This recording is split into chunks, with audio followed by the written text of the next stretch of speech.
भारत को हमेशा से ही एक समृद्धशाली सांस्कृतिक विविधता वाला देश माना जाता रहा है। प्राचीन काल से ही हमारी संस्कृति एवं विरासत अत्यधिक संपन्न रही है। जब हम सांस्कृतिक विरासत की बात करते हैं तो एक बहुत ही अमूर्त विचार सामने आता है। इसके बावजूद संस्कृति के सम्मिलित तत्वों वाला एक घुला मिला स्वरूप है। इन सभी तत्वों की अलग अलग विवेचना करने से ही संस्कृति का स्वरूप स्पष्ट होता है। इसके लिए विरासत की संकल्पना पर गौर करना सबसे पहला कार्य हो जाता है। विरासत ऐसे तत्वों का द्योतक है जो भूतकाल से पीढ़ी दर पीढ़ी चले आ रही है। यह भूतकाल, भूवैज्ञानिक काल या ऐतिहासिक काल का भी हो सकता है। विरासत शब्द के अंतर्गत अनेक मायने समाहित हैं। यह शब्द विभिन्न देशों एवं संस्कृतियों में प्रचलित कुछ अवबोध, कुछ नजरिया के साथ कुछ धारणाओं एवं वास्तविकता को भी दर्शाता है। इस शब्द के अनेक तात्पर्य हैं, जिनमें उल्लेखनीय हैं प्राकृतिक विरासत या नेचुरल हेरिटेज, जिसमें वनस्पतियां एवं जंतु, भूविज्ञान, भूदृश्य एवं स्थलाकृति एवं अन्य प्राकृतिक संसाधन की विरासतें भी शामिल होती हैं।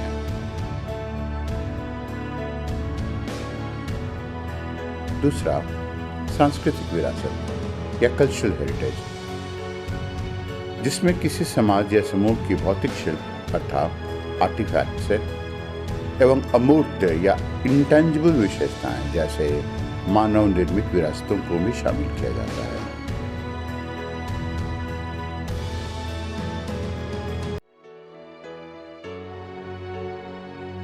तीसरा, खाद्य विरासत या फूड हेरिटेज में विभिन्न पकवान, उनको पकाने के ढंग, मसाले, अचार या खाने पीने की आदतें शामिल होती हैं। चौथा, औद्योगिक विरासत, जिसमें औद्योगिक सांस्कृतिक स्मारक शामिल होती हैं।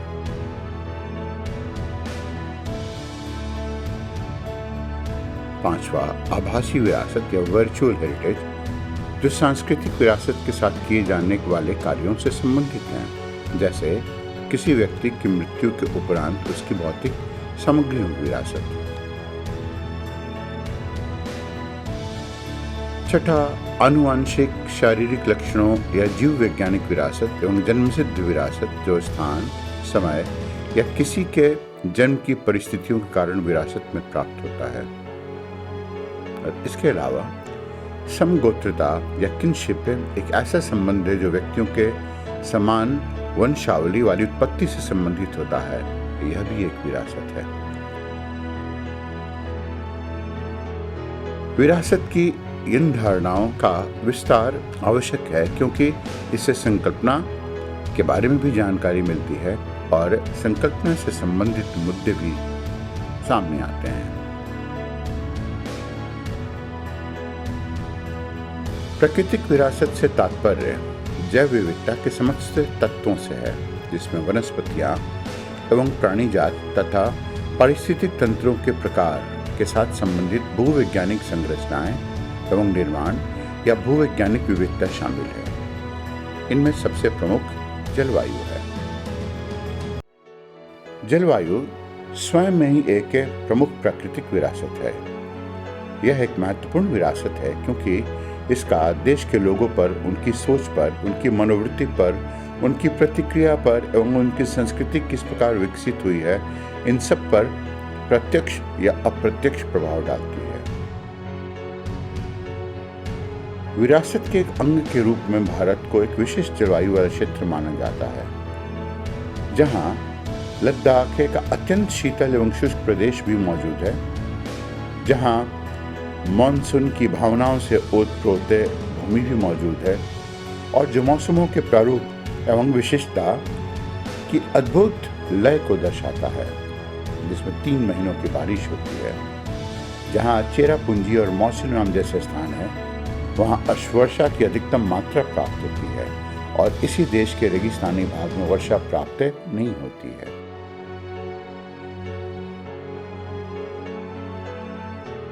दूसरा, प्राकृतिक वनस्पति। इसके अंतर्गत प्रजातियों या स्पीशीज के विविध प्रकार शामिल होते हैं, जैसे रोजवुड, बिशपवुड, चपलास, रोपर, नागकेसर, गुर्जन, पीला चंपा इत्यादि, जो विशेष प्रकार की पारिस्थितिक तंत्र को अधिमानता प्रदान करते हैं, तथा कुछ विशेष स्थानिक प्रजातियां भी हैं, जैसे शोलावन, रोडोडेंड्रन इत्यादि। तीसरा, भारतीय वन्य जीवन, जो अपने आप में ही अद्वितीय है, अद्भुत है, अनूठा है, जिसके अंतर्गत भारतीय गैंडा, एशियाई सिंह आदि का अद्भुत संगम है। वनस्पतियां एवं प्राणी भारत की जेनेटिक विरासत का निर्माण करते हैं। वनस्पतियों एवं प्राणियों की पहचान उनकी व्यापक विविधता है, जिसके अभाव में पृथ्वी का धरातल एक सपाट, नीरस एवं उबाऊ सतह प्रतीत होता है। जैविक रूपों की विविधता अति विशाल है। विश्व भर में 17 लाख प्रजातियां ज्ञात हैं,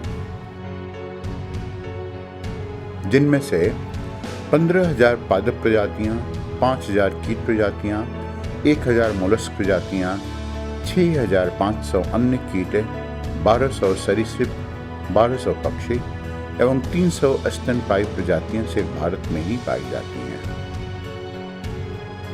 भारत की स्थानिक या देशी प्रजातियां एवं जातियां मुख्य रूप से 2 जैव भौगोलिक प्रदेशों में संकेंद्रित हैं। हिमालयी क्षेत्र, जिसमें 4,200 प्रजातियां पाई जाती हैं, और प्रायद्वीपीय क्षेत्र, जिसमें 2,600 प्रजातियां पाई जाती हैं। भारत में एक अत्यंत संपन्न प्राकृतिक संपदा है, जिसके अंतर्गत लगभग 6,700 प्रजातियां शामिल हैं। उनका 61% भाग 134 जातियों के अंतर्गत आता है। इनमें से 300 प्रजातियां हिमालय एवं पूर्वोत्तर की खासी पहाड़ियों में पाई जाती हैं, जबकि दक्षिण प्रायद्वीप में 2,000 प्रजातियां केंद्रित हैं। स्थानीय प्रजातियां अत्यंत युवा एवं नवीन प्रजातियां हो सकती हैं, जिन्हें अब तक फैलाव का समय नहीं मिल पाया है, अथवा ये अवशिष्ट समूह की भी हो सकती हैं, जिन्हें जैव प्रकारों के क्षय का शिकार होना पड़ेगा। भारतीय मानवीय विविधता भी विरासत का एक रूप है। प्रजाति विविधता एवं नृजातीय विविधता का अध्ययन भौतिक दिशाओं के किसी दिए गए समुच्चय के अंतर्गत उपयुक्ततम की उत्तरजीविता अर्थात सर्वाइवल ऑफ द फिटेस्ट के सिद्धांत का सर्वोत्तम उदाहरण प्रस्तुत करता है। इस विविधता ने मानव स्टॉक को जीन भंडार के साथ साथ सांस्कृतिक निधि को भी संपन्न बनाया है।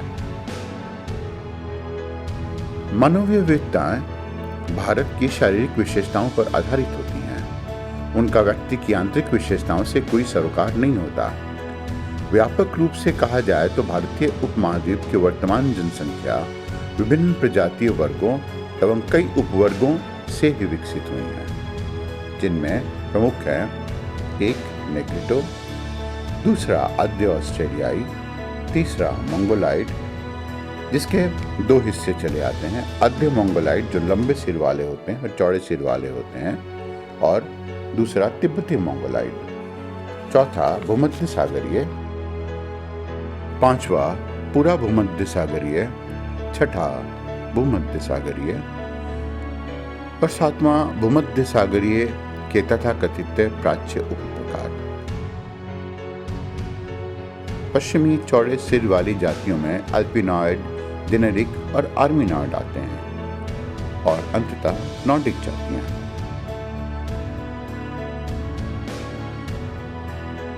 भारत की जनजातियां भी विरासत का एक प्रमुख अंग है, और भारत के 3 विशिष्ट जनजातीय जनसंख्या उसके लिए पहचाने जाते हैं। पहला, उत्तरी एवं उत्तरी पूर्वी प्रदेश, जिसके अंतर्गत उप हिमालयी क्षेत्र एवं तिस्ता घाटी के भारत के पूर्वी सीमांत की पर्वत श्रेणियां और ब्रह्मपुत्र का जमुना पद्मा भाग शामिल है। जनजातियों का सबसे पूर्वी संकेंद्रण असम, अरुणाचल प्रदेश, नागालैंड, मेघालय, मिजोरम, मणिपुर एवं त्रिपुरा में पाया जाता है। पूर्वी कश्मीर, हिमालय प्रदेश एवं उत्तर प्रदेश के तराई क्षेत्रों के जनजातीय प्रदेश भी इसके अंतर्गत आते हैं। इस जनजातीय प्रदेश के अंतर्गत आने वाली प्रमुख जनजातियां हैं अका, डफला, मिरी, गुरुंग, मिश्मी, नागा, कुकी, लुशाई, खासी, गारो, लेप्चा, बोक्सा, खासा, बुनिया इत्यादि। दूसरा मध्यवर्ती प्रदेश है, जो सिंधु गंगा के मैदान के दक्षिण से लेकर कृष्णा नदी तक पर्वतीय एवं पठारी प्रदेश में विस्तृत है। इस प्रदेश के अंतर्गत ही मध्य प्रदेश की विशाल जनजातीय जनसंख्या शामिल की जाती है। इसका विस्तार उत्तर प्रदेश, दक्षिणी राजस्थान, उत्तरी गुजरात, झारखंड, आंध्र प्रदेश एवं उड़ीसा में भी है। दक्षिण गुजरात एवं बस्तर इसके परिधीय क्षेत्र हैं।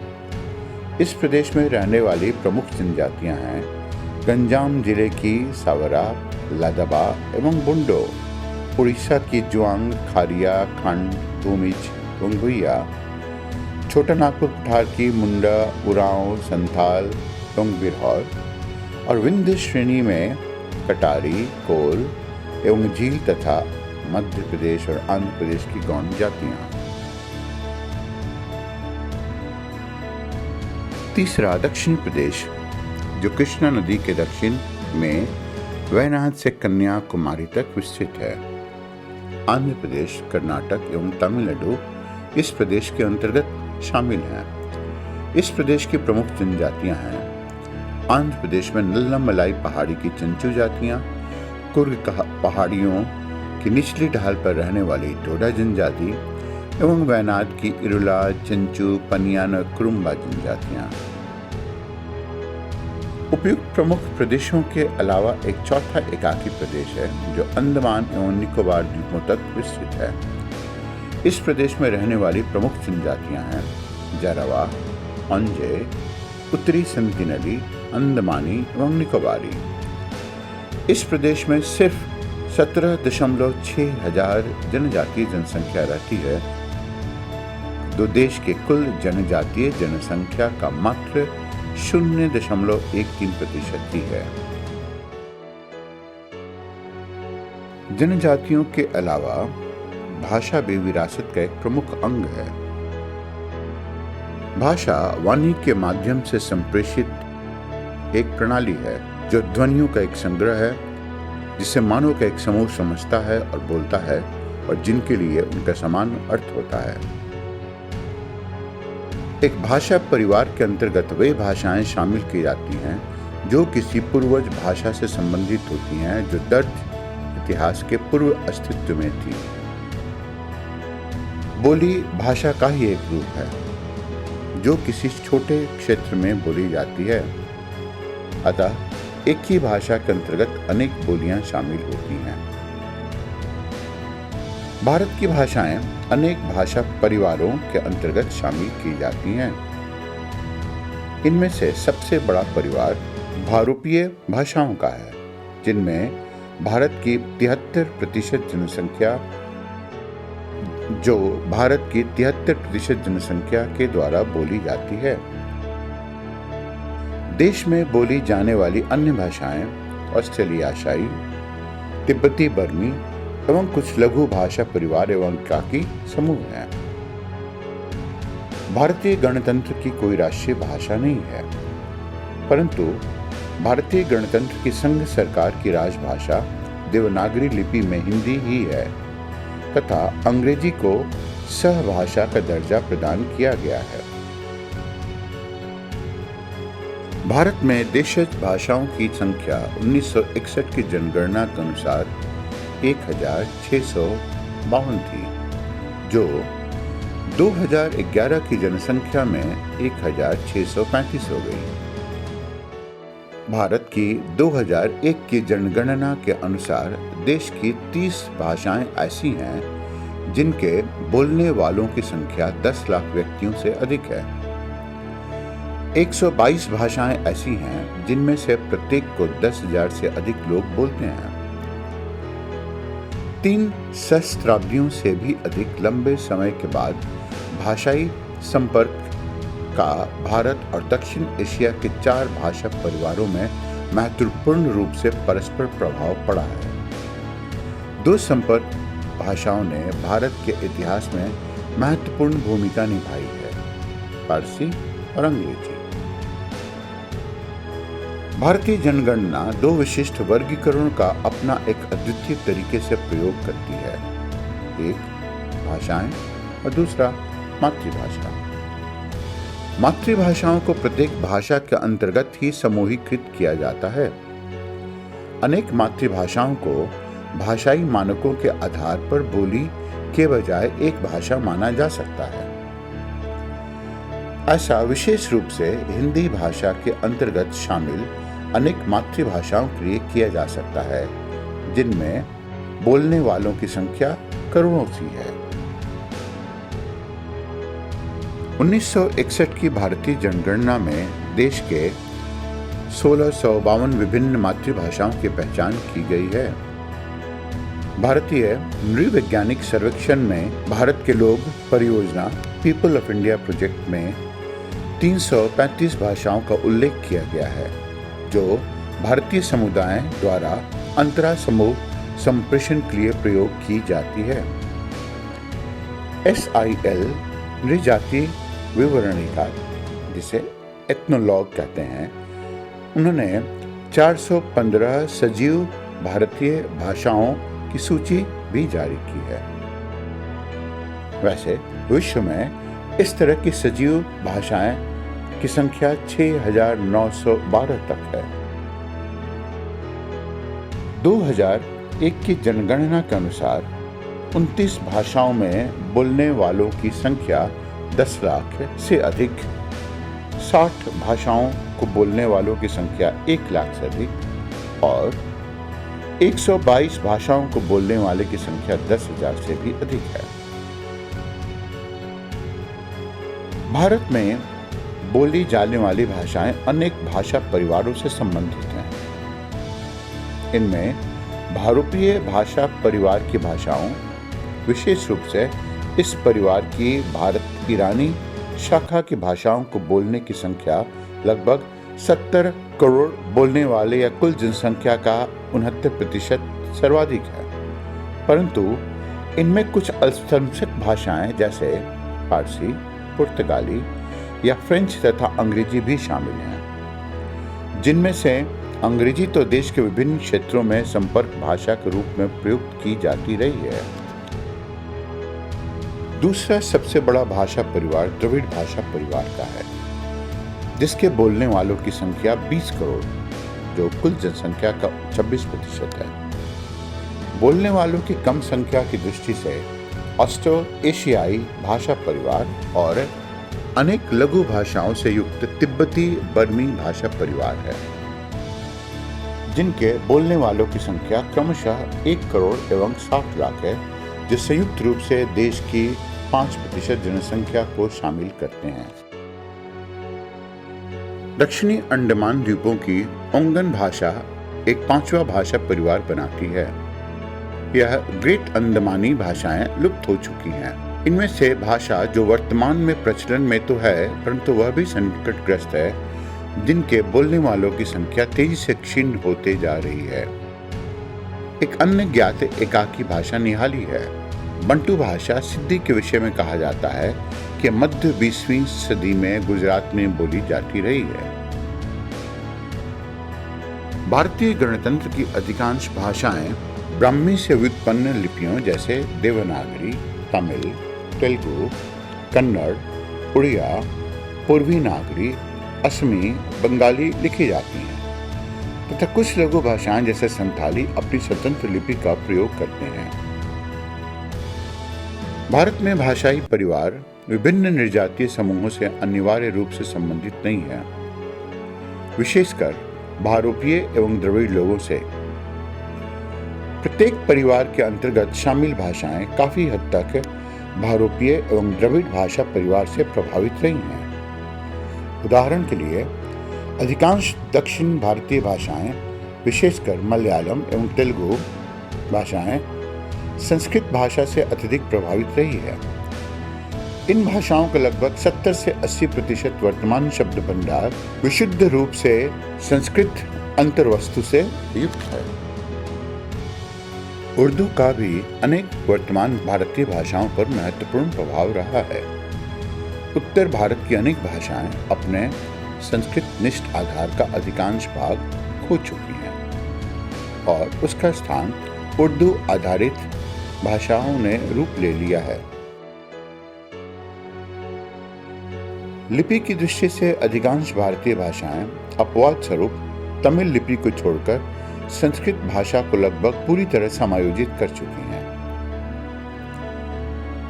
जैसे जैसे भाषाएं एक दूसरे से मिलती गईं और एक दूसरे को प्रभावित करती गईं, वैसे वैसे दक्षिण भारतीय भाषाओं ने भी विभिन्न भारतीय आर्य आधारित शब्दों को लिखने के लिए नवीन वर्णों को अपनाया और उनकी अपनी वर्णमाला में इन नए अक्षरों को जोड़ दिया गया। यद्यपि भारतीय आर्य और द्रविड़ भाषाएं पहली बार सुनने पर एक दूसरे से सर्वथा प्रतीक महसूस होती हैं, परंतु भाषा वैज्ञानिक आधार पर इन दोनों भाषा परिवारों का दूसरे पर गहरा प्रभाव होता है। पाकिस्तान के सुदूरवर्ती क्षेत्रों एवं उत्तर भारत के कुछ विकीर्ण क्षेत्रों में द्रविड़ आधारित भाषाओं के पॉकेटों के आधार पर द्रविड़ एवं भारतीय आर्य भाषाओं के अंतर मिश्रण को प्रमाणित किया जाता है। भाषा के अतिरिक्त पर्व भी विरासत का एक महत्वपूर्ण अंग है। भारत त्योहारों का देश है। किसी भी अन्य देश में इतने पर्व त्योहार नहीं होते हैं। यह पर्व बदलते मौसम, धार्मिक घटनाओं, राजनीतिक सालगिरह तथा प्रख्यात व्यक्तियों की जयंतियों के स्मरण करने का अवसर होते हैं। यह पर्व हमारे देश की आश्चर्यजनक विविधता के छोटे से पहलू ही हैं। जब हम खाद्य या भाषा या साहित्य या कर्मकांड या पहनावा या पारिस्थितिकी या वैज्ञानिकता या यहाँ तक कि सौंदर्य के प्रति विभिन्न अवधारणाओं पर दृष्टिपात करते हैं, तो हमें इसकी विशालता की विविधता का आभास होता है। कुल मिलाकर सांस्कृतिक विरासत किसी समूह या समाज का भौतिक शिल्प, तथ्य एवं अमूर्त गुण है जो पिछली पीढ़ियों से हस्तगत हुई है और यह वर्तमान में कायम है तथा भावी पीढ़ियों के कल्याण हेतु उन्हें अर्पित की जाती है। भारतीय विरासत में दो तत्व शामिल होते हैं। एक सस्पृश्य संस्कृति या टैंजिबल कल्चर और दो अमूर्त संस्कृति जैसे लोक साहित्य, परंपराएं, भाषाएं और ज्ञान इत्यादि।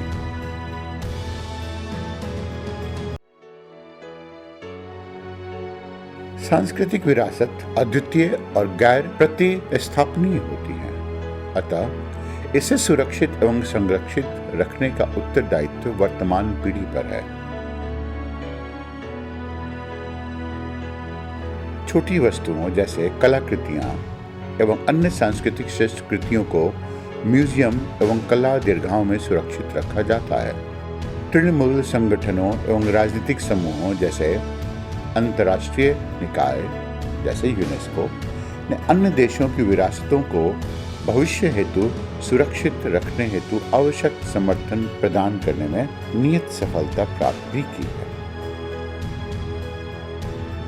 लेकिन भारतीय विरासत है और यह विरासत हमारे देश में अक्षुण्ण बनी रहे, इसके लिए सबसे बेहतर प्रयास मनुष्य भारत के नागरिक स्वयं ही कर सकते हैं। यह उनकी विरासत है, यह उनकी थाती है। इससे उनकी संस्कृति बनती है, इससे उनकी अस्मिता बनती है, इससे उनकी पहचान बनती है। विरासत की वजह से ही भारतीय हैं।